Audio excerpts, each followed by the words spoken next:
Claro, el cerebro humano ha sido evolutivamente diseñado por la madre naturaleza con toda su gran sabiduría para sobrevivir aquí, en este espacio y tiempo que tocamos y vemos, ¿no?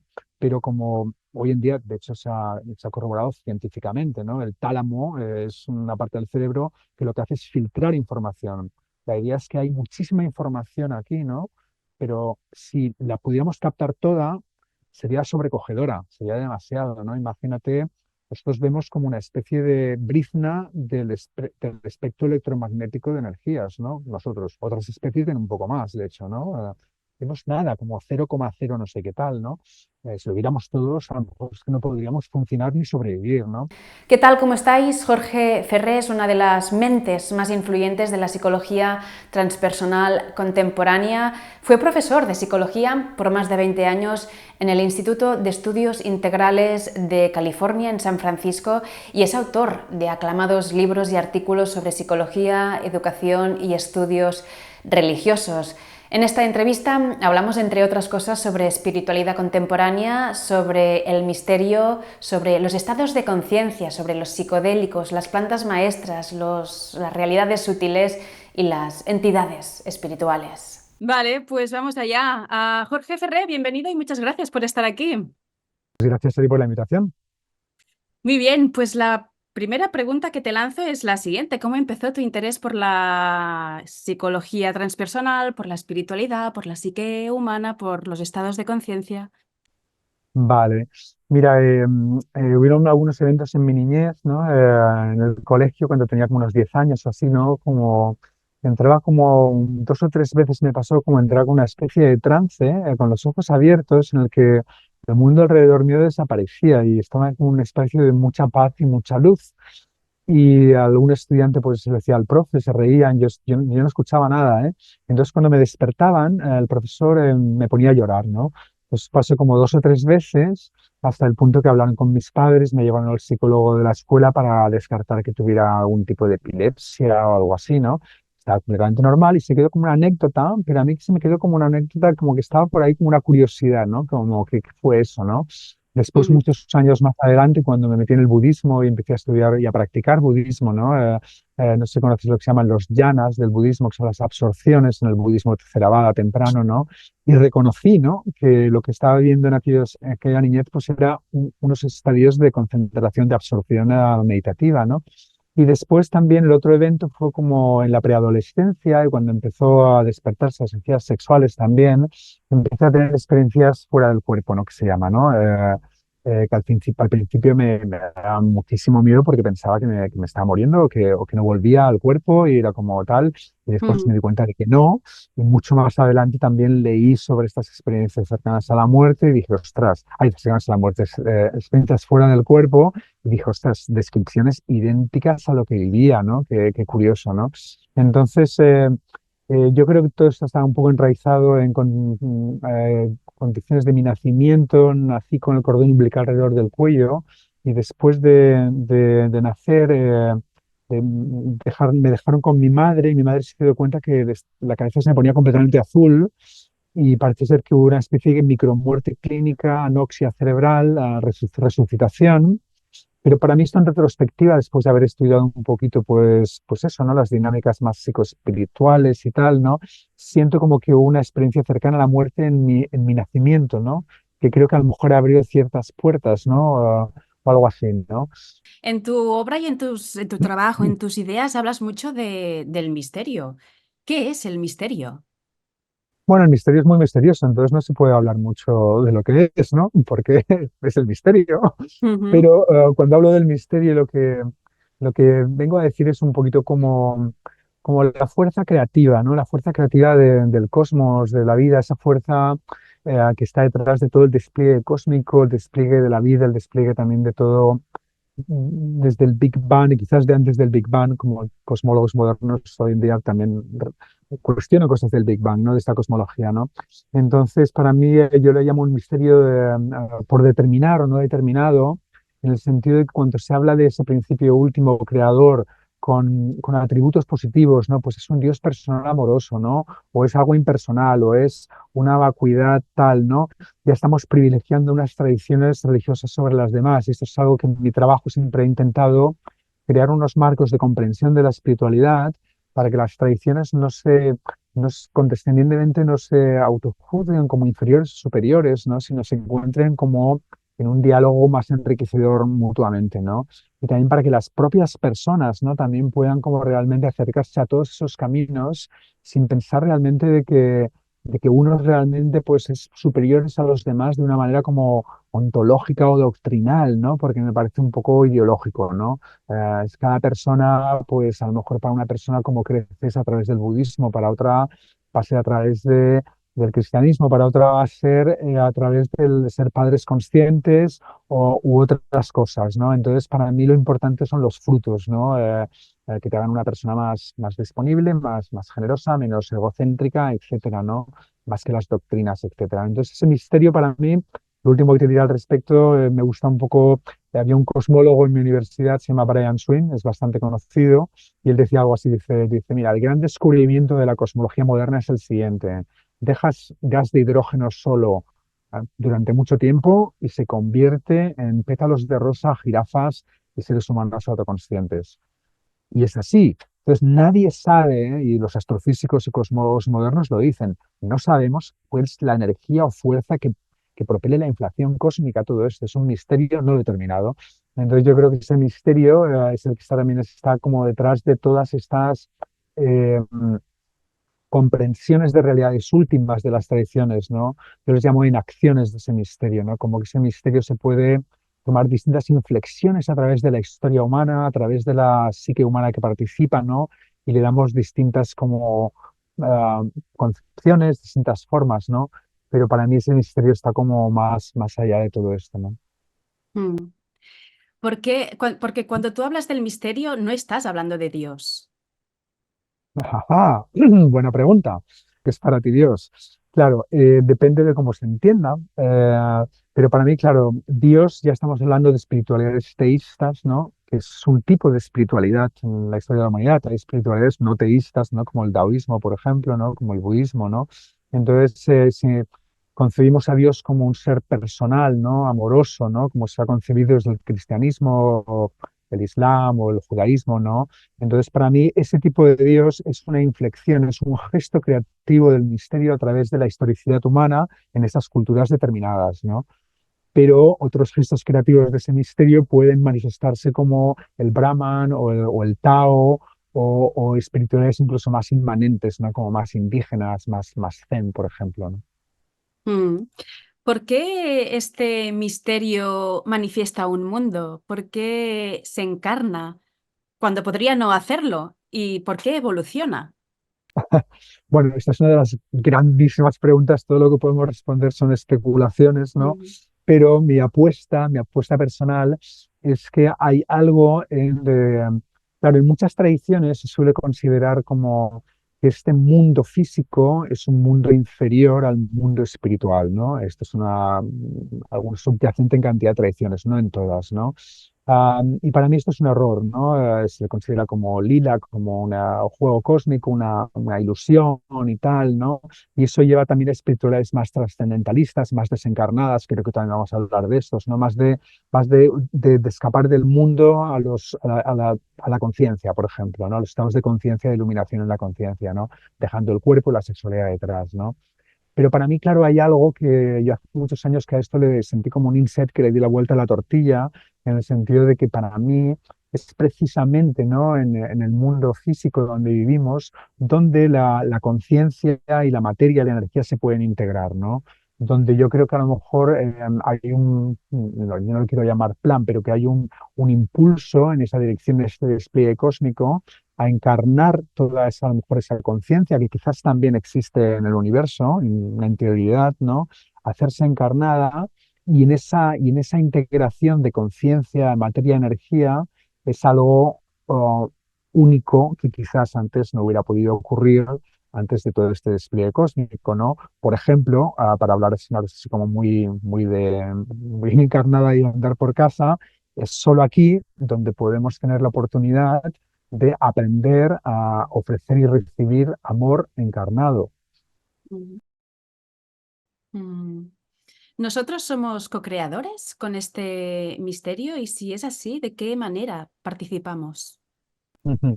Sí, yo creo que sí, esta es un poquito la apuesta participativa, que lo participativo se puede hablar en términos de co-creación, ¿no? Co-creación con el misterio es como co-crear con esa energía, pero es que yo siento que no puede ser de otra manera, porque somos parte del cosmos, somos parte de ese despliegue cósmico que se ha hecho consciente, ¿no? Como decía Carl Sagan, ¿no? Por ejemplo, ¿no? Entonces, una vez tienes, esto es algo que intelectualmente lo entendemos, pero una vez lo realmente lo imprimimos, lo enraizamos existencialmente, eso tiene mucha fuerza, ¿no? De que somos una parte de ese cosmos, ese despliegue cósmico autoconsciente y por tanto somos agentes participativos en el despliegue cósmico, ¿no? Es una situación participativa que yo creo que es una situación existencial de la cual no se puede evitar en realidad al estar aquí vivos en este planeta y en este cosmos, ¿no?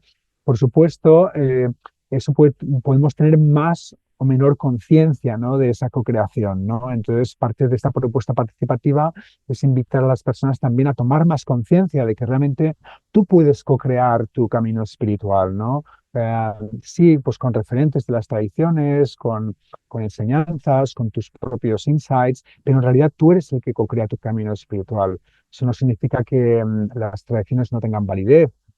Puedes co-crear dentro de una tradición y dentro de muchas tradiciones hay tremenda diversidad. Cada tradición es una cosa que se va renovando todo el tiempo históricamente a través de co-creaciones humanas con ese misterio. Ujú.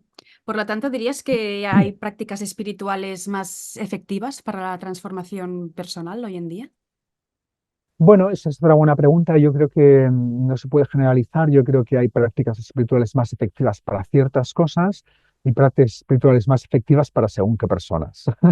No diría que hay prácticas espirituales más efectivas universalmente. Eso me parecía ideológico también, ¿no? Por ejemplo, yo creo que hay las prácticas de meditación budista son de las más sofisticadas a la hora de apaciguar la mente, a la hora de hacer un análisis fenomenológico exhaustivo de cómo funciona la mente. Yo creo que mucho mejor o más efectivas que, por ejemplo, las prácticas de oración cristiana, aunque en el cristianismo también hay prácticas contemplativas bastante potentes, ¿no? Yo creo que en el cristianismo, por ejemplo, siempre ha tenido como una fuerza mayor que el budismo y otras tradiciones en el servicio social, ¿no? En la preferencia por los pobres, ¿no? En la ayuda a los demás, ¿no? De hecho, por ejemplo, el budismo socialmente implicado tiene pocas décadas, ¿no? Eso no existía en otros siglos, ¿no? Que habían bodhisattvas que de vez en cuando ayudaban a las personas, ¿no? Tradiciones indígenas yo creo que nos pueden enseñar muchísimo sobre las relaciones con el medio ambiente, con el mundo natural, con los ritmos naturales. Podemos aprender, ¿no? de todas estas tradiciones y yo creo que por eso hoy en día tantas y tantas personas, un número creciente de personas, se consideran por un lado espirituales pero no religiosas y en el sentido de que también adaptan y adoptan muchísimas prácticas y enseñanzas de distintas tradiciones y con ellas van también co-creando su propio camino espiritual personal único, ¿no? Hay ahí yo creo algo bastante potente porque sí, como todas las tradiciones, como nosotros seres humanos, ¿no? O sea, tú seguro que me puedes enseñar muchísimas cosas, yo seguro que te puedo enseñar al menos algo valioso para ti, ¿no? Entonces, las tradiciones yo creo que también son maestras y estudiantes, ¿no? Y en el diálogo interreligioso, intermonástico de hoy en día estamos viendo esto, ¿no? Como ellas más se dan cuenta de que decir, ostras, podemos aprender cosas de la no dualidad, los cristianos dicen, de la no dualidad hindú, nos puede dar unos insights en ciertas dinámicas místicas del cristianismo, ¿no? Y viceversa, ¿no? Los budistas también dicen que quizás algo que podemos aprender de la oración cristiana, etcétera, etcétera, etcétera. Ujú. ¿Cómo ayudas a las personas a descubrir y expresar su propio camino espiritual? Una parte son a través de mis escritos, mis charlas, ¿no? Estos diálogos que tenemos, por ejemplo, contigo en este momento, ¿no? Como, bueno, hablar de estas cosas, como, para mí yo me siento como un jardinero, ¿no? Como que planto semillas, ¿no? Hay gente que le gusta crear escuela, ¿no? Y se monta el chiringuito y tal. No, yo no. Yo es como, siempre que me ofrecen, tienes que formar una escuela, tienes que tal, y uy, oye, qué pereza, ¿no? O sea, pues eso, ¿no? Charlas, abrir perspectivas, ¿no? Abrir horizontes distintos, ¿no? Hablar, por ejemplo, también de lo que también hablamos de esa co-creación, por ejemplo, que también puede ser una co-creación no solo es con el misterio, pero también es una co-creación con todo lo que somos, ¿no? La espiritualidad más tradicional, ¿no? En los últimos siglos, milenios, ¿no? Otra generalización que voy a hacer, pero preponderantemente ha sido una espiritualidad que le llamo del chakra del corazón hacia arriba, ¿no? El cultivo de las dimensiones sutiles del corazón, el cultivo de los estados de conciencia sutiles, ¿no? Y se tendía a abandonar el cuerpo y la sexualidad y el instinto, ¿no? Como incluso a veces se demonizaban como algo pecaminoso, como algo, un obstáculo para la iluminación, etcétera.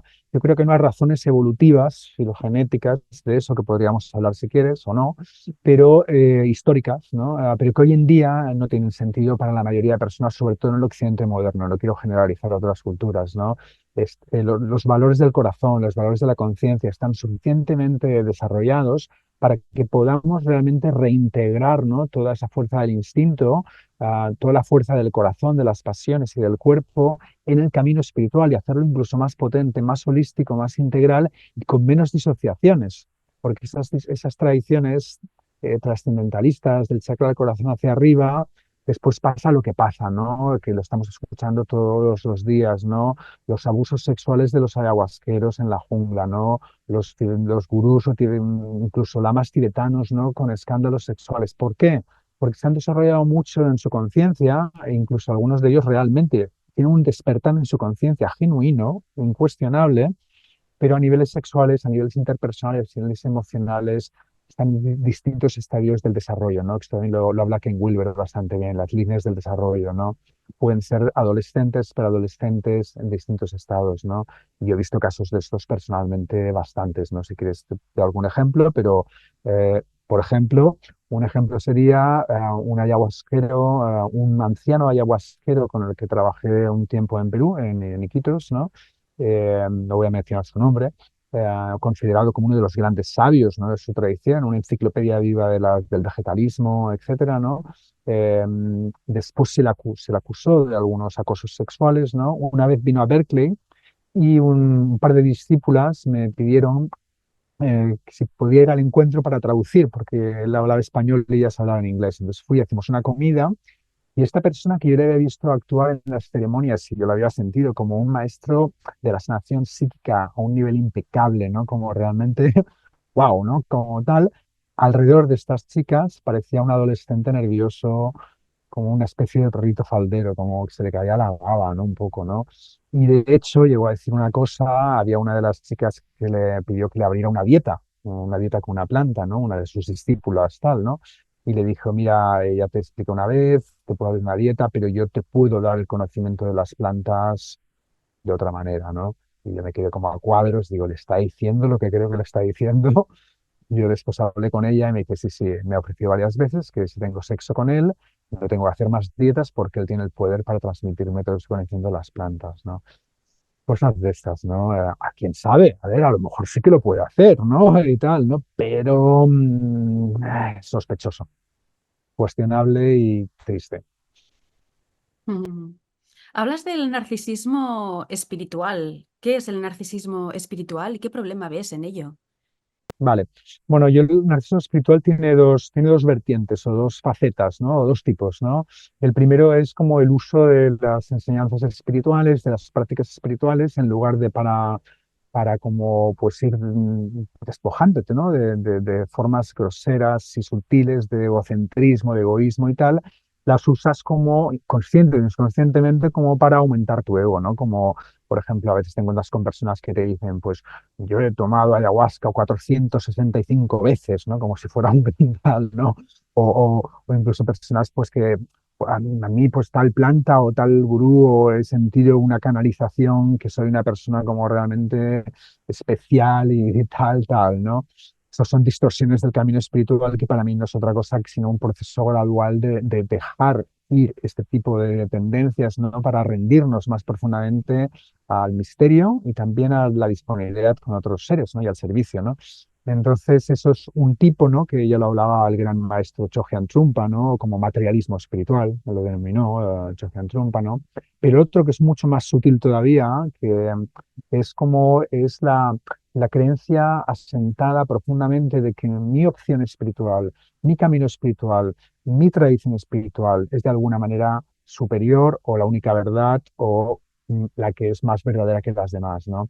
Y digo que esto es muy sutil porque imagínate a alguien como el Dalai Lama, ¿no? Que yo creo que es un paragón totalmente de humildad, de apertura mental, de... Yo no lo he conocido personalmente, pero tengo amigos que lo han conocido y dicen que es the real article, ¿no? Que es el artículo verdadero en ese sentido, ¿no? Incluso el Dalai Lama, pues, llega a decir clarísimamente en cantidad de entrevistas, ¿no? De que la liberación última solo se puede conseguir a través de las prácticas de la vacuidad de su escuela tibetana, no solo del budismo tibetano, de su escuela tibetana, ¿no? Que los otros practicantes del budismo, incluso las otras escuelas tibetanas, no entienden la vacuidad bien y por tanto no pueden alcanzar la liberación total.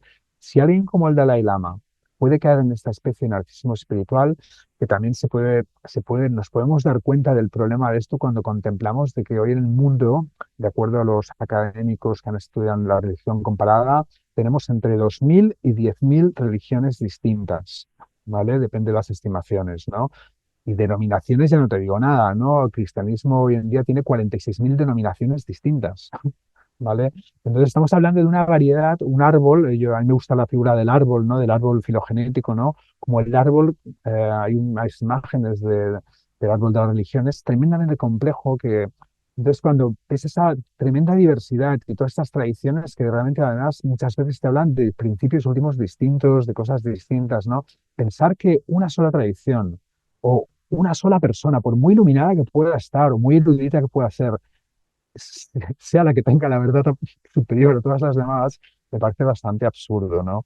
Entonces yo creo que aquí también hay como también, bueno, hay cosas de competición religiosa, por ejemplo, en el budismo tibetano hay muchos debates tibetanos entre ellos, cosas etnocéntricas, hay muchos factores, no más allá que los personales, ¿no?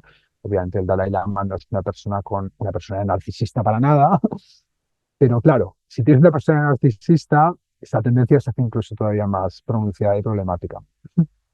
Mm. ¿Crees que es mejor probar solo un tipo de práctica espiritual o es mejor ir probando un poco de cada? Este es uno de los grandes debates en la espiritualidad contemporánea, ¿no? Y como tú sabes por la pregunta que has hecho, hay dos tipos de escuelas o de posturas, ¿no? Una que es realmente concentrarte en una práctica, ir profundo, porque si no, no vas a llegar como al corazón de esta práctica, no vas a poder como descodificar el código, ¿no? De la iluminación de esta práctica, ¿no? Y hay algo de verdad ahí, hay algo de verdad ahí, ¿no? Supongo, ¿no? Estuve muchos años en el budismo y desde luego, pues, hay algo que ocurre cuando te comprometes con un camino por muchos años, ¿no? Hay una comprensión vivencial que se va profundizando, ¿no? Está clarísimo, ¿no? Entonces yo creo que hay algo de verdad ahí, pero también algo de verdad en el sentido de que, como decíamos antes, de estas tradiciones son potencialmente mejores o peores que otras a la hora de cultivar distintos atributos o potenciales humanos, ¿no? Entonces, antes dábamos varios ejemplos, ¿no? Entonces yo creo que cuando estás en una sola tradición, también te estás desarrollando de unas maneras muy bien, ¿no? Y alcanzando un tipo de iluminación o de despertar, si todo va bien, que eso es dificilísimo, ¿no? Y te puede llevar toda una vida varias, ¿no? Que esa tradición considera la última, ¿no? Cuando te abres a una pluralidad de comprensiones espirituales y de prácticas espirituales, por un lado, te puedes desarrollar potencialmente más holísticamente, más integralmente, y por otro lado también te da pues cierta humildad, ¿no? En el sentido de que te das cuenta de que quizás no hay una sola verdad absoluta en el camino espiritual, sino que hay, no, estaba la imagen aquella, ¿no? De las tradiciones perennialistas, universalistas, decían, bueno, hay distintos caminos, pero todos llegan a la misma cima de la montaña, ¿no? Bueno, a lo mejor hay distintas montañas. Eso es lo que creo, como en la naturaleza, ¿no? Yo siempre me inspiro mucho en la naturaleza también para hablar de estas cosas, ¿no? Que no solo tenemos una montaña, tenemos muchísimas montañas. ¿Por qué en el camino espiritual tiene que haber solo una montaña y solo una cima, ¿no? Al que van todas las tradiciones, ¿no? Cuestionable también. ¿Cómo puede saber una persona si es espiritual? ¡Ah! ¡Qué bueno! Yo creo que a veces no lo puedes saber. Y te voy a poner un ejemplo muy claro, ¿no? Mira, yo cuando estaba en California, durante unos años estuve en el Buddhist Alliance for Social Engagement, ¿no? Un grupo de budismo de la asociación implicada, ¿no? De cómo integrar la meditación, pero con la acción social. Yo hacía trabajo de servicio, por ejemplo, con mujeres maltratadas latinas en el barrio de la Misión de San Francisco por 3 años, etcétera, ¿no? Bueno, análisis crítico de la sociedad, era un grupo muy guay, muy guay. Entonces, a veces íbamos a centros de retiro budistas de la zona, Spirit Rock, súper bueno y tal, ¿no? Para hablar de esto, lo que estamos haciendo, para intentar como invitar a otros practicantes budistas, pues, por ejemplo, pues a una tarde a la semana o unas horas a darle de comer a los homeless, ¿no? A los sin casa, ¿no? Nadie tenía tiempo para dedicarle una hora a los homeless, pero todo el mundo tenía tiempo para dedicarse a lo mejor un mes a un retiro de meditación súper largo y tal. A ver, todo muy bien, ¿sabes? Yo también he hecho retiros de meditación largos, tienen su valor, etcétera, pero esto era una constante, ¿no? Por otro lado, en aquellos momentos he tenido una discusión bastante feroz con mi hermano, que es un profesor de sociología política en Barcelona y está muy metido en política, es el padre del ingreso mínimo vital, es todo un crack brutal, que lo admiro muchísimo, ¿no? Él viene de un lugar como más secular, humanista, justicia social y tal. Mi hermano estaba luchando por los derechos de las mujeres en el trabajo, ¿no? El tío ha sido, de nuevo, el cerebro detrás del ingreso mínimo vital que se aprobó durante tiempos de COVID, que paró la hambruna en España, ¿sabes? Aunque ahora salió por el telediario hace poco porque no ha llegado el dinero donde tenía que llegar, ¿no? Y hubo un pequeño follón, ¿no? Hace un mes o así, o 2 meses, ¿no? Entonces a mí eso me dio un poco como de parada. Me digo, ¿quién es más espiritual aquí, no? Mi hermano, que no se considera nada espiritual, pero está haciendo todo esto por el mundo, o a lo mejor estas personas que se dedican a mirarse el ombligo, lo digo un poco en broma, la meditación es muy seria, durante meses, pero no hacen nada por el prójimo, ¿no? Entonces, ¿cómo se puede saber si eres espiritual? Por tus frutos, ¿no? Por tus frutos, yo creo, ¿no? Más allá de tu identidad consciente, ¿no? Diría. ¿Cómo te relacionas tú con el misterio? ¿Qué lugar ocupa en tu vida? Bueno, a ver, esto tiene muchos matices, ¿no? Tienes muchos matices, obviamente, ¿no? Porque hay, claro, hay experiencias como espacios, ¿no? En los que puede haber un contacto más directo, ¿no? Yo también creo, como sabes, he ofrecido ceremonias de San Pedro, ¿no? Que es una planta de Perú durante mucho tiempo. Ahí hay un contacto con mucho más directo, ¿no? Más vivencial, ¿no? Con esa energía del misterio, ¿no? Para mí, ¿no? Ah, pero en última instancia yo creo que es como una actitud, ¿no? Es en la vida cotidiana también, ¿no? Es como tomar toda la vida cotidiana como una indagación creativa, ¿no? Como también una aventura creativa, ¿no? Como un espacio, como un contexto para practicar también esos valores, ¿no? Espirituales, ¿no? Entonces, para mí la escisión así moderna, ¿no? De la vida espiritual, que es la que haces en la iglesia o en el monasterio o en el retiro, y la vida cotidiana, no tiene sentido en realidad, ¿no? Yo creo que la idea es integrarlo todo lo más posible, ¿no? Entonces, pues no sé, ahora estoy contemplando la naturaleza a mi alrededor, que es bellísima. Este lugar a mí me evoca mucho el misterio también, ¿no? Estar aquí rodeado de naturaleza. La naturaleza es una de las grandes referentes para mí de ese misterio encarnado, ¿no? Aquí en la Tierra, ¿no? Y también, pues, las relaciones íntimas también y todo, ¿no? Porque las relaciones íntimas pues también son uno de los grandes tests, ¿no? Para nuestro desarrollo psicoespiritual, ¿no? Estaban aquellas bromas que hacían, ¿no? Creo que era, como era, si quieres saber lo iluminado que está tu maestro, pregúntele a su esposa, ¿no?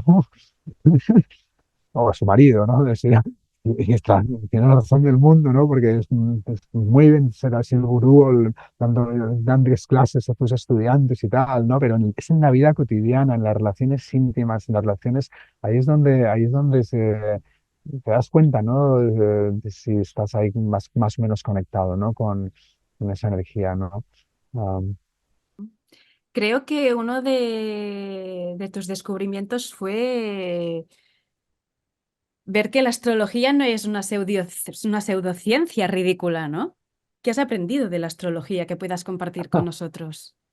Bueno, sí, a ver, yo llegué al California Institute of Integral Studies, donde estudié el doctorado en San Francisco, con una visión súper escéptica de la astrología. Eso me parecía una chorrada totalmente. Y luego se dio la sincronicidad de que tanto Stanislav Grof como Richard Tarnas llegaron ese año a dar clases allí. Stanislav Grof es uno de los padres de la psicología transpersonal y Richard Tarnas, colaborador de él, es el que también empezó a dar clases de astrología arquetípica con Grof, ¿no? Y al principio yo tomé o sea, yo los conocí y dije, a ver, estas son las dos, los considero las dos mentes más brillantes quizás del instituto y más racionales, ¿no? Y tomé una clase con ellos con la pregunta, ¿cómo es posible que gente tan racional y brillante crea en algo tan idiótico como es la astrología?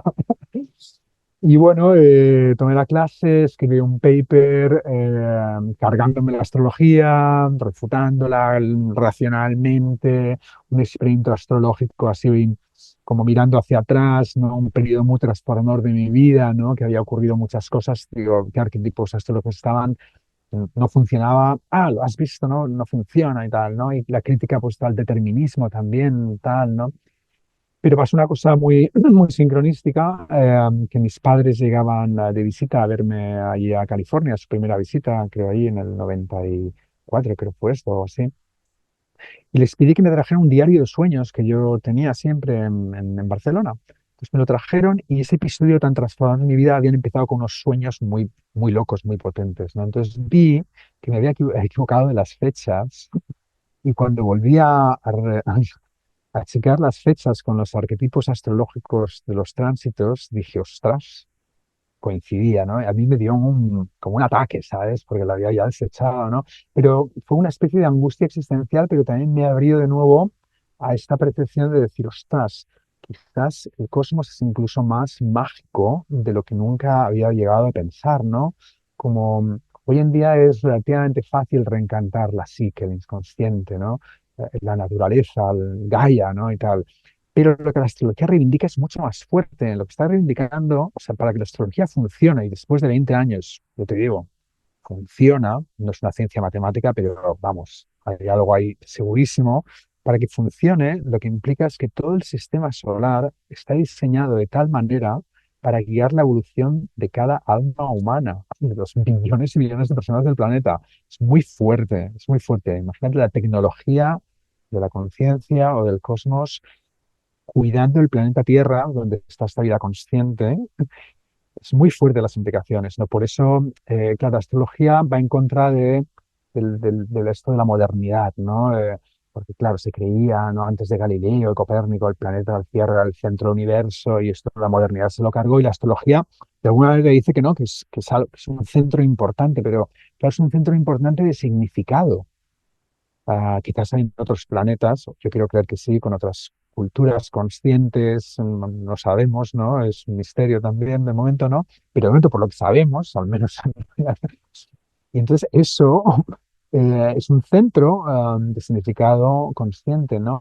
Y también, como dice Brian Swift, mi amigo el cosmólogo, en un universo que se expande infinitamente como este, es un universo omnicéntrico también. Todos los puntos son el centro del universo también, ¿no? Desde esa visión, ¿no? Entonces, bueno, a mí me costó bastante aceptar, ¿no? Y para mí, yo no tomo las cosas dogmáticamente, para mí siempre una indagación abierta, lo voy chequeando, no soy profesional, yo chequeo mis tránsitos, a una persona amiga cuando está en una situación los miro, les digo cosas y siempre después me dicen, ostras, tío, estoy flipando como todo lo que me dijiste, como que pam, pam, pam, pam, ¿no? Entonces, esto es lo que te podría decir, ¿no? Pero es realmente, bueno, es el recantamiento del cosmos, ¿no? Ya no del mundo. Vamos a hablar, si quieres, ya de las plantas maestras y los psicodélicos. Me gustaría saber cómo ha sido tu experiencia con estas plantas de las cuales dices que cada una tiene su expertise, ¿no? Cada una tiene su lección. ¿Qué te han aportado a ti estas Sí. plantas, estos Vale. psicodélicos? Bueno, eso es una opinión personal, es una visión Ujú. personal, ¿no? De que cada una tiene su expertise, porque claro, cada planta también a cada persona le puede dar distintas cosas, ¿no? Pero, por ejemplo, para mí los hongos mágicos, los hongos psicodélicos, ¿no? Para mí son los maestros de la muerte y el renacimiento, ¿no? Yo he llegado a experimentar la muerte y renacer, ¿no? Y volver al útero y parirme a mí mismo o renacer y es impresionante, ¿no? Realmente si hay un renacimiento bueno, o sea, hueles el líquido amniótico, o sea, es somático, el cuerpo lo recuerda todo, ¿no? Y es tal, ¿no? Una vez renaces, una vez renací, claro, nacemos en dolor, el trauma del nacimiento famoso, ¿no? También Grof también habla de esto, ¿no? La primera vez que renací, renací en el gozo. Y la otra renací sin fisuras, porque eran unas fisuras que no sé qué tal, ¿no? Y renaces y es como decía, creo que fue Aldous Huxley, ¿no? Con sus experimentos con mescalina, ¿no? Como que realmente ves como si fuera el primer día de la creación, ¿no? Es como todo empieza de nuevo, ¿no? Muy, muy potentes en ese sentido, ¿no? Eh, para mí la ayahuasca, para mí ha sido una planta que, aparte de confrontarte, los hongos también, ¿eh? Confrontarte con tus miedos más universales también del ser humano, que es el miedo a la psicosis, el miedo a la muerte y yo diría el miedo pues al aislamiento total, ¿no? La, la- la- la soledad eterna, ¿no? O algo así, ¿no? O al menos de los tres miedos más arquetípicos, ¿no? En la humanidad, ¿no? Te confronta con estas cosas, ¿no? Y te forja, algo forja, ¿no? Confrontar tus miedos, ¿no? También, ¿no? Pero también es una planta que te pone en un camino de integridad, ¿no? Las veces que yo he estado en algún punto en mi vida fuera de integridad, por alguna razón, y he tomado ayahuasca, ¿no? Te pega una leche, te pega un par de hostias bien dadas. El chico, ponte en el camino porque si no, tal, ¿no? Y eso es muy valioso, aunque claro, después te das cuenta de que mucha gente toma ayahuasca y hacen todo tipo de barbaridades, ¿no? Entonces, por eso te digo que depende un poquito de también la persona que se encuentra con cada planta, ¿no? Y para mí el San Pedro, que es como tengo un sesgo, ¿no? Porque también fue, para mí fue hongos y ayahuasca que he trabajado muchos años, pero yo nunca había sentido la llamada a ofrecerlo o a facilitarlo, ¿no? Ni loco, o sea, ni se me ocurrió nunca. San Pedro fue amor al primer sorbo, ¿sabes? Y sentí una llamada en mi corazón y entonces, bueno, cambié una gira que estaba haciendo de charlas por Sudamérica para volver a Perú. Me mudé con la chamana un mes y ahí una relación de no sé cuántos años, 16 años, hasta que se murió hace un año y medio ella, mi benefactora de San Pedro Victoria. Y una relación súper compleja, bonita, de todo, mágica. Y el San Pedro para mí tiene una lección muy importante para, sobre todo para los occidentales, ¿no? Para los que tenemos este bagaje judio-cristiano, ¿no? De que la espiritualidad y el camino espiritual es algo de disciplina, de sufrimiento incluso, ¿no? Cristo en la cruz, ¿no? Es una gran imagen que tenemos incrustadas en el inconsciente. Entonces el San Pedro te enseña de que para crecer espiritualmente y muy profundamente no hace falta sufrir. Puedes crecer en el amor, la comunidad y la celebración de la vida, ¿no? Eso no significa que no puedas encarar cosas difíciles, si están por ahí, pero te mantiene en un estado de bienestar, de plenitud del ser, ¿no? Que no te hunde en la miseria, ¿no? Yo siempre aquí hablo a veces también de las famosas frases también de Aldous Huxley con el prefacio a la segunda edición de La Isla, aquel libro famoso de La Isla, de la aquella hora de los loros, aquella hora, ¿no? Que cantaban, ¿no? Y él decía, dice, para limpiarse de la mierda no hace falta reforzarse en el barro, ¿no? Dijo ahí, ¿no? Y para mí el San Pedro es un poco esto, ¿no? Es posible liberarte de la mierda con luz y amor, ¿no? No meterse. La ayahuasca es más de que también tiene su valor. Y yo creo que todo tiene su valor en distintos momentos de la vida, pero llega un punto, creo, que tampoco necesitas ya volver al mal viaje, a la sombra de la conciencia cósmica en el eterno ahora y estar ahí como sufriendo lo que es una eternidad en el infierno. No hace falta ya. Aunque la vez que lo viví me dio mucho y cuando he ido a otras personas, eso me ha dado mucho para poder ayudar a otras personas también, claro. O sea, lo valoro mucho, pero no quiero volver. Mm.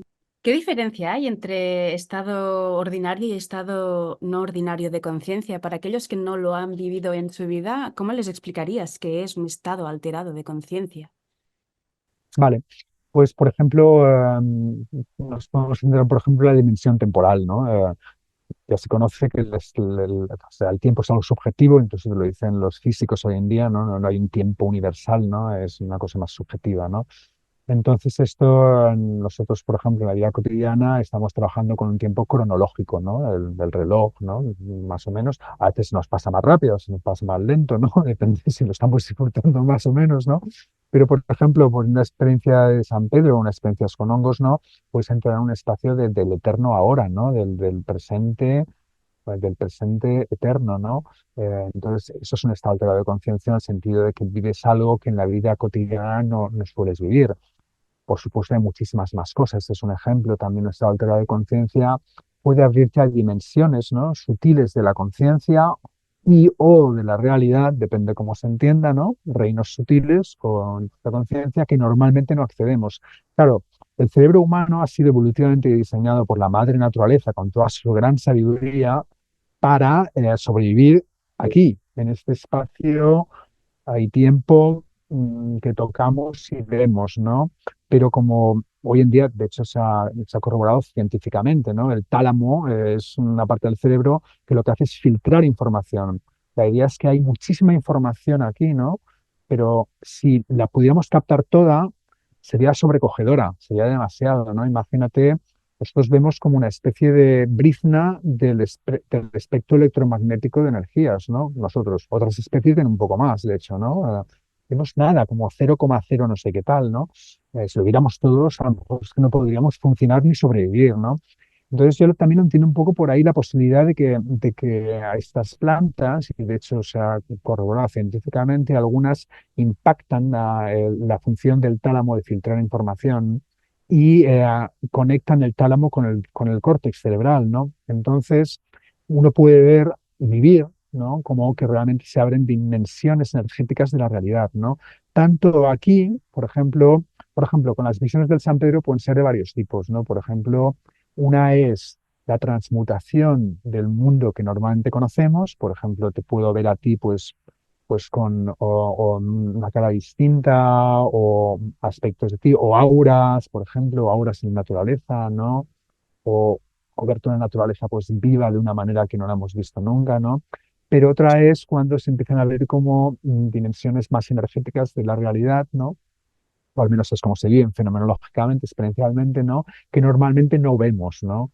Entonces ahí sí que pueden aparecer pues incluso entidades sutiles o no físicas, y algunas de las cuales vienen a ofrecerte regalos, ¿no? De sabiduría o energéticas o sanaciones, etcétera, ¿no?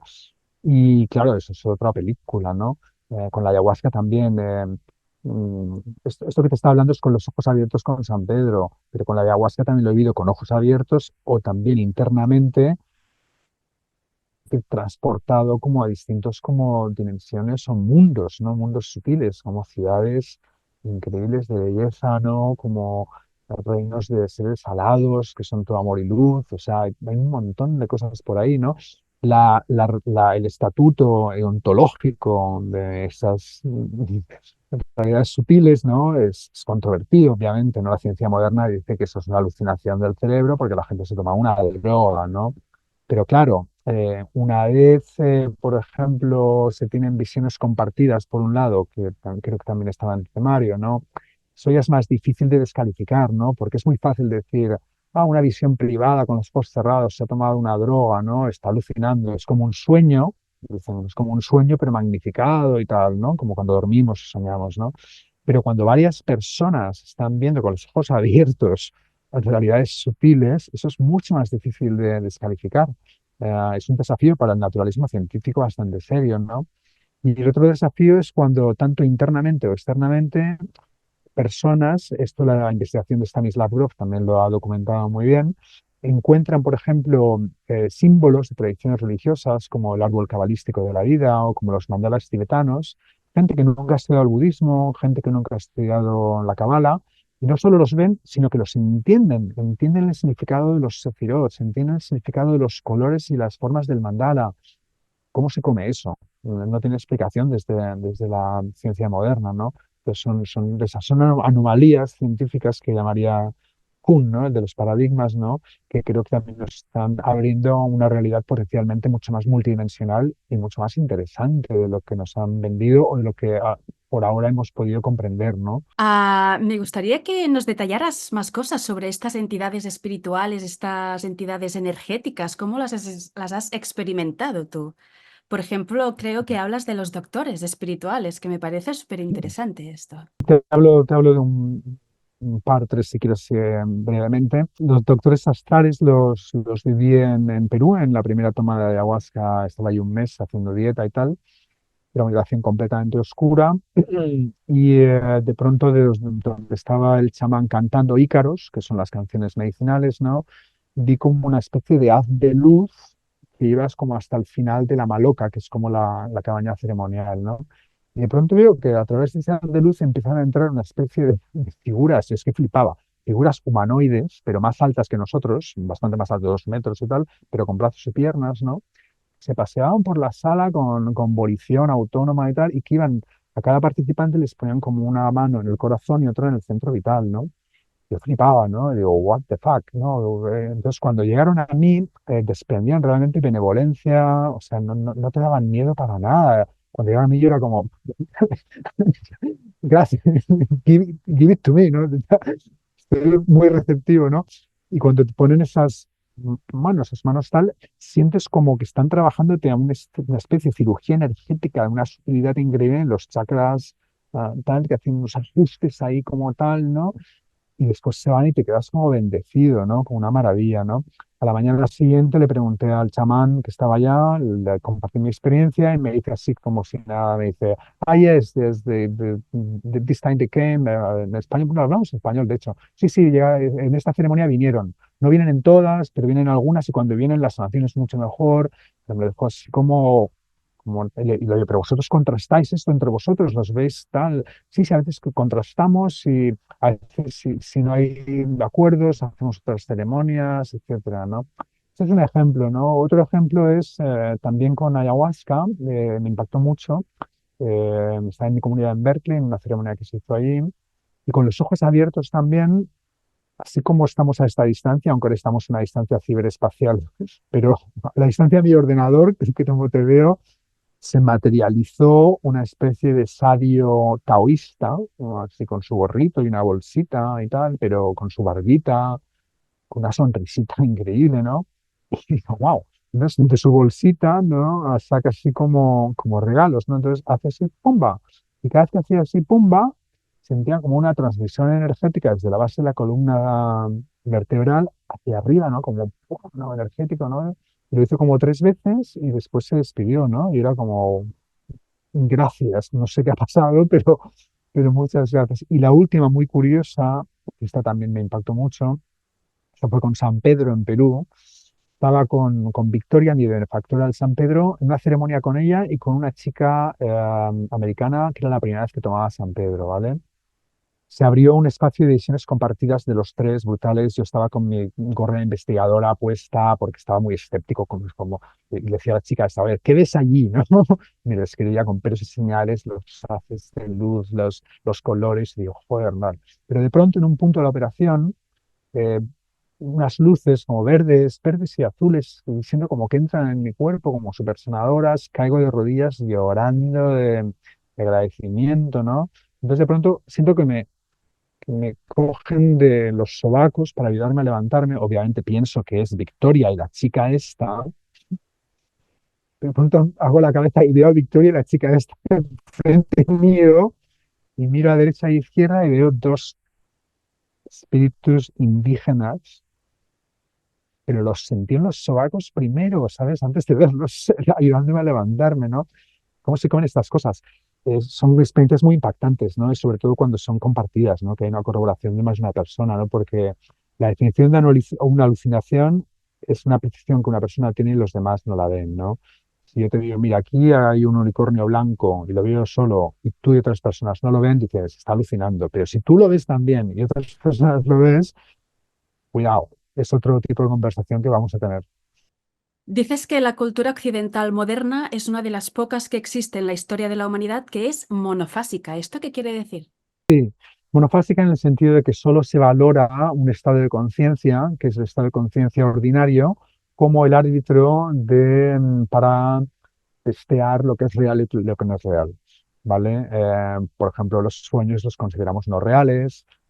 La ciencia moderna, aunque ahora se está abriendo poco a poco, también pues todas estas visiones con sustancias o con plantas maestras las considera como alucinaciones, ¿no? Mientras que la mayoría de culturas, ¿no? En el mundo, sobre todo indígenas, primordiales, ¿no? Aborígenes australianas, etcétera, ¿no? Son culturas bifásicas o trifásicas, ¿no? Que valoran distintos estados de conciencia como también árbitros o como de lo que te pueden decir de lo que es real y no real. Para algunas culturas aborígenes de Australia, el mundo onírico es más real que este mundo de aquí, por ejemplo, ¿no? Es una percepción de la realidad completamente distinta, ¿no? Para mí, yo creo que cada estado de conciencia te puede dar una información distinta, ¿no? De distintos aspectos de la realidad y del mundo, ¿no? No creo que ninguno sea necesariamente superior, ¿no? Te dé más verdad, aunque claro, las tradiciones también te dicen de que sí que hay estados de conciencia que, como ellas dicen, ¿no? Que te pueden como llevar a como a entender la naturaleza última de la realidad, por ejemplo, etcétera. Pero de nuevo ahí hay mucho desacuerdo entre estas religiones. Ese desacuerdo se ha tomado por tanto la filosofía moderna como la ciencia moderna como una prueba clara de que eso son pamplinas, ¿no? Porque nadie está de acuerdo, se han montado sus películas, ¿no? Pero claro, si tienes una visión de la espiritualidad también como ese árbol, ¿no? Como el árbol de la vida, ¿no? Que se abre en distintas direcciones, ¿no?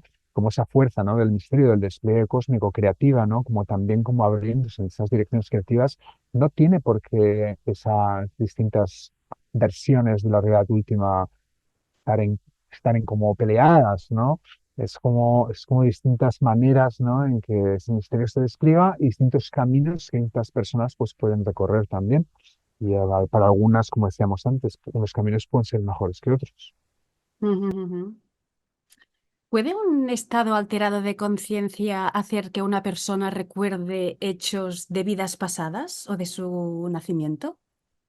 Bueno, desde luego que eso es lo que se reivindica. O sea, la gente, lo que te puedo decir clarísimamente es que las personas viven eso. Vamos a hacer una distinción. Una, una, una cosa es los que las personas viven. Las personas viven tanto en estados de hipnosis, por ejemplo, como en estados holotrópicos, respiración holotrópicas, como en estados también con plantas maestras, o incluso también en meditación. Personas pueden realmente no solo recordar, sino revivir, ¿no? Revivir, ¿no? Eso es lo más impactante. Y una vez reviví en una respiración holotrópica con Stanislav Grof, sentí que era una mujer indígena, ah, que mi compañero se había ido a cazar o algo así, y no había vuelto, ¿no? Y había muerto, ¿sabes? Y sentí un duelo tremendo, estuve cantando, una canción emergió que era la canción que me mantuvo, ¿no? Toda esa noche de sufrimiento viva, ¿no? Pero para mí lo que más me impactó fue el funcionamiento mental. Al estar en ese estado de conciencia, identificado con esa mujer, no era mi manera de pensar, era un funcionamiento mental muy ajeno al moderno, al racional, era distinto, ¿no? Entonces, eso me dio también como una pausa, ¿no? Como, wow, ¿no? Es fuerte, ¿no? Entonces, realmente muchísimas personas tienen experiencias de estas. Otra cosa es qué es lo que están viviendo, ¿no? Hay interpretaciones, ¿no? Es algo más simbólico, que la psique del inconsciente crea este tipo de imaginería, ¿no? A lo mejor para sanarte de algo, ¿no? Por ejemplo, es una expresión más psicoanalítica quizás, ¿no? O realmente es una vida pasada, ¿no? A ver, para mí los estudios de Stevenson, que son los más importantes de reencarnación, si no los estudias, no puedes, yo creo que hay que estudiarlos para hablar del tema, ¿no? Porque son tomos y tomos y tomos y tomos de recopilación de datos y sobre todo cuando hay recuerdos de niños, ¿no? Recuerdos de niños claros, ¿no? Que después se corroboran, ¿no? Hay un documental de Netflix, de hecho, que es como algo de más allá de la muerte o algo así. Está bastante flojo, pero el último capítulo es sobre reencarnación, el último creo. Y está muy potente porque son un estudio de unas familias muy normales que no creen ni en la espiritualidad ni nada y tal, y niños que recordaban cosas y los familiares al final empezaron como a investigar de curiosidad porque decían nombres concretos, decían cosas tal, y oye, pues encontraron cosas flipantes. Quien vea ese documental, una de dos, o te abres a esta realidad o como algún amigo mío muy escéptico me dijo, dice, esto es un montaje, pero es que es una de dos, pero que sea un montaje es dudoso, ¿no? Si ves este documental, es gente muy sincera, que estaban realmente angustiados por lo que estaba ocurriendo, te lo cuentan todo muy bien, y los niños, los chicos, estos que ya son mayores ahora, están como Y decía, ya no me acuerdo de nada, pero esto es lo que decía, pim pam pum. ¿Qué beneficios y retos ves en la expansión en Occidente de estas sustancias, ¿no? De los psicodélicos y de las plantas maestras? Sí, hombre, los beneficios son claros. Yo creo que como hoy en día está demostrando la ciencia moderna con todos los estudios con psilocibina, con MDMA, con ayahuasca incluso, ¿no?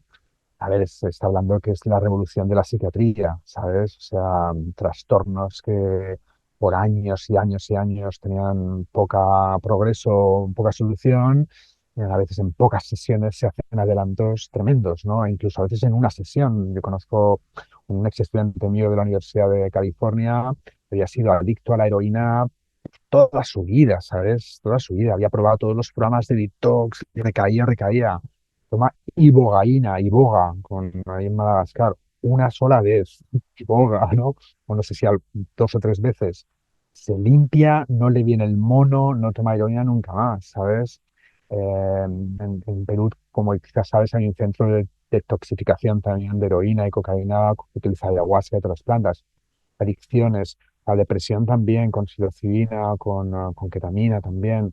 El trauma, MDMA y psilocibina, ¿no? O sea, hay documentales hoy en día de veteranos de la guerra, ¿no? Que volvían y o sea, ir a la guerra ha arruinado vidas no solo de esas personas, sino de sus familias para siempre ya, ¿no? Y de pronto estos veteranos están diciendo, después de unas sesiones con MDMA, por ejemplo, y revivir esos traumas de otra manera y tal, súper agradecidos diciendo, hostias, no creía que podía realmente volver a una vida normal, ¿no? De testimoniales increíbles. Entonces, eso es buenísimo, ¿no? Lo que pasa que aquí los desafíos son de varios tipos, ¿no? Pero uno es la Big Pharma, que se llama, ¿no? La industria farmacéutica, ¿no? Que va a intentar como coaptar todo esto para hacer sus millones y va a intentar controlarlo de maneras que bueno, a ver qué pasa. Esto es por un lado, ¿no? Y el otro también es como, claro, cuanto hay más difusión de cualquier cosa, puede haber como muchos más abusos, ¿no? Hoy en día hay muchísima gente que obviamente no está nada preparada, ¿no? Para ofrecer ceremonias de ayahuasca y las ofrece. Hay gente que empieza como a innovar. Innovar para mí está bien, yo también soy innovador en lo que hago y tal, pero claro, hay innovaciones y innovaciones. Y entonces hay gente que puede hacer como cosas, ay, no sé, ¿no? Un poco travestíes, ¿no? Y puede dañar gente, ¿no? Todo el tema de la ayahuasca internacional, esa corporación que metieron a la cárcel, creo, a la gente y tal. Aquí en España hubieron también detenciones y tal. Era una organización bastante problemática que los que estamos en el campo siempre veíamos que gente que iba ahí salía peor, ¿no? Salía peor y muy traumatizado y tal, ¿no? Entonces, yo creo que hay algo muy, muy bueno con esta expansión y también, pues eso, ¿no? Muchos más riesgos también, obviamente, ¿no? Hay que tener con más discriminación que nunca, ¿no? Y también está el tema este de los abusos de poder, ¿no? Los acosos sexuales de aguasqueros, factores del desarrollo, hay factores culturales, hay factores, pero claro, esa difusión, globalización, ¿no? Pues va a crear también más problemas a estos niveles. Mm.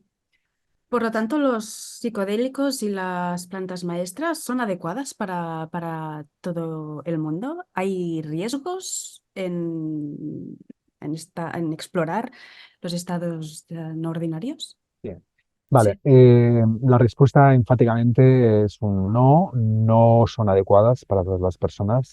Bueno, yo soy psicólogo clínico y bueno, he explorado personalmente, pero también he visto muchas personas y muchos tomando y tal, y bueno, es clarísimamente que primero, que no es un camino para todo el mundo, ¿no? Así como la meditación no es un camino para todo el mundo, o la oración, o sea, hay que encontrar tu propio camino, ¿no?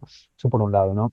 Después, obviamente, personas que tengan como trastornos mentales, ¿no? Y a veces que están escondidos, ¿no? O sea, si una persona tiene una psicosis latente, un psicodélico se la va a brotar. No le crea la psicosis, como se anunciaba en los años 60, 70, es que el LSD crea locos. No, es gente que tiene una psicosis latente y eso te la va a abrir, ¿no? A lo mejor no había florecido, no se había brotado esa psicosis, ¿no? Pero también, por ejemplo, pues claro, gente que es con personalidades narcisistas, fronterizas, bueno, distintos tal que podría ser en un contexto muy contenido, con profesionales muy preparados y en un tiempo tal, a lo mejor ahí sí. Conozco gente que lo hace, ¿eh?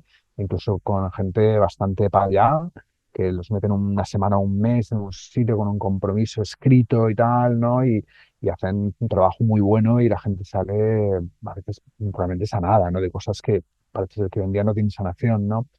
Pero al mismo tiempo, yo creo que no es para todo el mundo tampoco, ¿no? Hay también un poquito el tema del ego, ¿no? El ego no como no el ego que las tradiciones espirituales critican, ¿no? El ego egoico, sino el ego funcional de cada persona, ¿no? En, hay- en el sufismo, por ejemplo, dicen una cosa muy bonita y dicen, sí, sí, rinde tu ego a Dios, pero asegúrate que sea un ego fuerte, ¿no? Y eso tiene gran sabiduría en este sentido, ¿no? Es importante que tienes una personalidad construida y cuanto más construida está, yo creo que puedes acercarte a este tipo de experiencias con menos miedo y con mayor posibilidad de una integración constructiva, ¿no? Si la personalidad pues no está tan construida y hay como trauma y cosas, ¿no? O tienes un contenedor adecuado para meterte ahí, o si no, pues puede ser peor. La gente puede traumatizarse, puede salir realmente muy trastornada, ¿no? Y a mí por eso me gusta mucho el San Pedro, porque no da malos viajes, no deconstruye el ego funcional. Claro, todas estas sustancias, el LSD, la ayahuasca, los hongos, ¿no? Pueden deconstruir el ego funcional, ¿no? ¿Quién eres tú? Es como se deconstruye, entonces eso puede llevar a la mística o a la psicosis, ¿sabes? Esa expansión, ¿no? Pero el San Pedro no, de quién eres tú es quién eres tú durante todo el tiempo y es más integrable, ¿no? Y muchas veces ahí en California, pues venía gente que había tomado mucha ayahuasca con cosas así bastante tal y el San Pedro les ayudaba a integrarlo, ¿no? Porque es medicina jaguar del cuerpo, de la tierra, del aquí y ahora, de estar aquí, ¿no? Pero bueno, esto va viendo para casa. Cada planta maestra tiene su momento y su expertise. No creo que haya ninguna que sea mejor que otra tampoco, ¿no? Para todo el mundo tampoco. Hay personas que han experimentado con enteógenos que dicen que experimentan a Dios. ¿En qué se basan para hacer estas afirmaciones? Yo creo que está muy claro que con plantas maestras o con psicodélicos también sintéticos, ¿no? Puedes acceder a toda la gama de experiencias místicas descritas en la literatura mística Ujú. crosscultural de la humanidad, tanto de un dios personal, como la no dualidad, como el vacío, como incluso cosmologías neoplatónicas del uno y la caída, o sea, puedes vivirlo todo eso en tus carnes, ¿no? Puedes vivirte realmente iluminado, a veces por un tiempo, después vuelves al estado cotidiano y bueno, pues vuelven tus patrones, vuelven tus funcionamientos, ¿no? No te quedas iluminado. Hay muy pocas personas que se han quedado iluminadas, ¿no? De un viaje, ¿no? Jack Confield, el maestro budista de Spirit Rock, dice que ya conocía una que tomó no sé qué y que se le abrió el corazón de la bodhicitta, ¿no? De la iluminación y que se quedó ya iluminada, ¿no? Pero son casos muy raros, ¿no?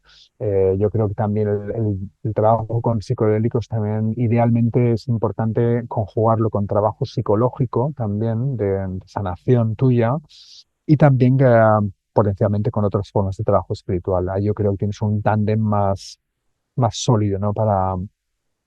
Pero que si reivindican que han vivido a Dios, habría que preguntarles cuál fue la vivencia.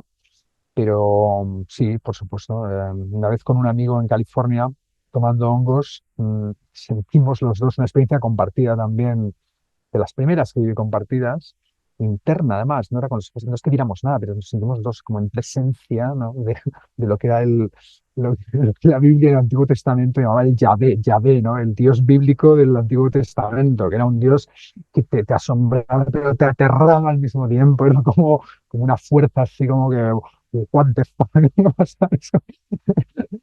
Eh, que puede pasar de todo. Cuando en las ceremonias de San Pedro es muy normal en casi cada ceremonia me viene algún participante y me dice, Jorge, estoy viviendo esto es normal. Y digo, mira, todo es normal, lo que puedas vivir, ¿no? Lo importante es que lo estés viendo bien y si tienes alguna dificultad, pues avisas y tal, ¿no? Pero no te preocupes de que no sea normal o que sea loco, no, no, tú vives, ¿no? Qué bueno. ¿Cómo concibes la conciencia después de todas estas experiencias que has tenido y todas estas investigaciones que has hecho? Mira, lo de la conciencia hoy en día, claro, hasta en los años 80 90 habían como dos campos polarizados, ¿no? En filosofía moderna, ¿no? Y ciencia, ¿no? Eran las guerras de la ciencia y la religión, ¿no? Un poco que se llamaban, ¿no? ¿Te acuerdas, no? Hoy en día esas guerras se han diluido bastante, ¿eh? Pero han dado lugar a otros dos campos igualmente polarizados, pero más sutiles, ¿no? Un campo es el que te dice de que de alguna manera la conciencia siempre ha existido, que el universo es consciente de alguna manera, es panpsiquismo, es cosmopsiquismo, es panenteísmo, es lo que sea, ¿no? Llámese de R, ¿no? Que la conciencia tal y que la complejidad de la vida y la tecnología neuronal nos permite participar de esa conciencia que siempre ha estado ahí en el cosmos, ¿no? Desde esta perspectiva, la conciencia siempre ha estado, es el cosmos, es la realidad, o es la parte interna de lo físico, ¿no? Es la parte interior de lo material, ¿no? Esta es una perspectiva, ¿no? La otra perspectiva es de la conciencia, es de la más todavía aceptada en círculos científico-filosóficos modernos y posmodernos, pero que cada día se cuestiona más y tal, es de que la conciencia es de alguna manera misteriosa, un epifenómeno, una propiedad emergente del cerebro humano, ¿no? Que nadie es misterioso porque nadie sabe cómo cojones ha ocurrido, ¿no? Hay estas teorías y tal, los microtúbulos, mitocondrias, pero vamos, nadie sabe nada y tal. Y bueno, entonces están estas dos visiones. Yo apuesto personalmente, por mis experiencias, más por la primera, de que hay algo ahí. La segunda se está llegando a un impasse, ¿no? Filosófico científico, de que no se avanza, ¿no? Intentar realmente entender, ¿no? Incluso con cuestiones cuánticas ahora y tal, pero no se acaba de entender. Pero para mí, en realidad, da igual, o sea, da igual en el sentido de que es un mayor milagro, ¿no? Que la conciencia ha estado siempre ahí en el cosmos o que haya emergido de la materia muerta, inerte, sin significado. A mí me parece un milagro igualmente increíble que te abre también al asombro, a la reverencia y también te permite como abrir, ¿no? Esas dimensiones como más espirituales, ¿no? De la naturaleza humana, ¿no? Entonces, que esta conciencia, a ver, esta capacidad de darse cuenta, es la que tenemos, la autoconciencia, se define así, ¿no? La luz, poner luz, ¿no? En las cosas, ¿no? Pero a ese nivel más ontológico, cósmico, pues están estas dos visiones, ¿no? Quién Mm. sabe, ¿no?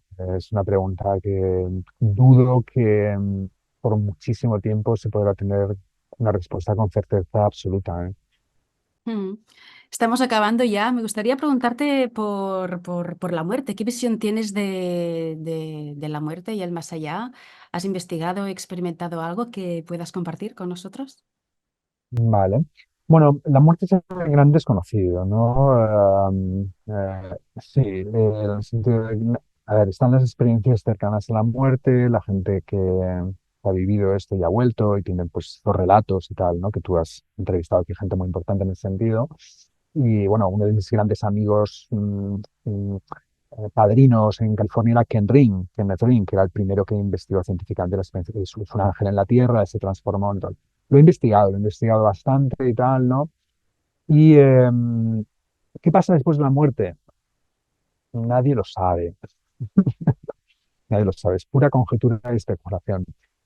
Nadie se ha muerto y ha vuelto realmente, aunque existan estas experiencias que son cercanas a la muerte, pero sí que ha habido muertes clínicas, tal, pero claro, nadie se ha muerto por mucho tiempo y de pronto ha vuelto. ¿Sabes lo que te quiero decir, no? Entonces yo creo que esto es bastante conjetura, especulación. Y después tenemos también, claro, la diversidad de escenarios post-mortem de las distintas tradiciones espirituales, ¿no? Pues el cielo de los cristianos, las tierras búdicas, ¿no? En el budismo, el tal, ¿no? El Vakantaka, tal. Y entonces, hay también una diversidad de escenarios post-mortem, ¿no? Esa diversidad de escenarios post-mortem, algunas personas dicen, bueno, lo ves, sí, mucho pluralismo religioso, pero cuando nos moramos vamos a saber quién tiene razón, ¿no? Si, o nos vamos al cielo o nos vamos al... Y bueno, yo no lo veo tan así. Yo no lo veo tan así en el sentido de si este mundo en el que vivimos, ¿no? Es tan maleable y plástico, ¿no? Vivimos en un mundo con muchas realidades vivenciales, ¿no? Distintas culturas co-crean este mundo de distintas maneras, distintas especies, ¿no? De flora y fauna viven en mundos distintos realmente. Si este mundo material es tan maleable y tal, ¿no? ¿por qué el mundo más sutil al que quizás se puede ir más allá no también va a ser también plural y maleable, ¿no? No creo necesariamente de que tenga que haber un único escenario post-mortem para todo el mundo, ¿no? Aunque quizás sí que podrían haber ciertos elementos comunes, ¿no? Que son los que hablan pues a estas personas que... Pero claro, ese tránsito de las experiencias cercanas a la muerte, el túnel, la revisión de la vida, tampoco es universal, ¿eh? O sea, sí que es bastante común hoy en día, pero hay estudios, ¿no? de experiencias cercanas a la muerte en el medievo, en otras culturas, y te hablan de otras cosas que les pasan también. No es tan universal, pero bueno, es algo que se ha formado, hay algo ahí, ¿no? Hay algo ahí, y no sé, mira, mi intuición personal, así alguna vez he sentido, es como que siento que cuando me muera, despertaré. Habrá un despertar, como de la misma manera como cuando nos despertamos de dormir, que nos despertamos a una identidad mm, más clara, más yo, ¿no? Que el personaje del sueño, ¿no? Siento que va a ir por ahí. De ahí a lo demás, pura conjetura y especulación, pero bueno, Jorge Ferré, sí, muchas gracias por tu presencia aquí, por tu sabiduría y por compartir con nosotros todas tus experiencias. pues nada, muchísimas gracias a ti por tus grandes preguntas. Un placer, ha sido todo un placer.